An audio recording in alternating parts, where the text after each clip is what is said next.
प्रश्न आउट सेटा hello no EVM ওই যে লন্ড্রি লিস্ট বলে তালিকা আমরা দিয়েছি এবং এগুলো আমরা বিবেচনা করছি আমাদের বিবেক বুদ্ধি যতটুকু আছে এবং আপনাদের মতামতের ভিত্তিতে আমরা এগুলো বিবেচনা করে আমরা আমাদের সুপারিশ পেশ করব।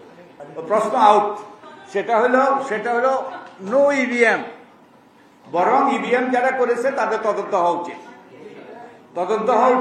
শুধু তাই নয়, আপনাদের কাছে আমার আরেকটা প্রশ্ন, ধরেন এই নির্বাচনী অপরাধ যারা এখানে ওই যে নির্বাচনী বিষয়ে কভার করে তারা জানে যে আরপিওতে ৭৫ ধারা থেকে ৯০ ধারা পর্যন্ত নির্বাচনী অপরাধ। তো কোনো অপরাধের শাস্তি হয়েছে?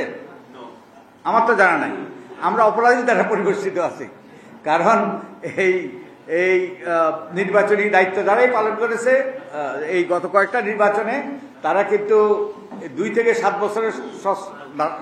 ৭ বছরের কারাদণ্ড অর্থদণ্ড পাওয়ার কথা, কিন্তু কারো উল্লেখযোগ্য শাস্তি হয়েছে বলে আমার জানি। আর সবচেয়ে বড় কথা যে যারা সাংবিধানিকভাবে দায়িত্বপ্রাপ্ত, যে গণতান্ত্রিক ব্যবস্থাতে কায়েম করার জন্য আমাদের সুষ্ঠু নির্বাচন নিশ্চিত করা, একই সাথে শপথ গ্রহণ করেছেন, তাদের কি শাস্তি হওয়া দরকার?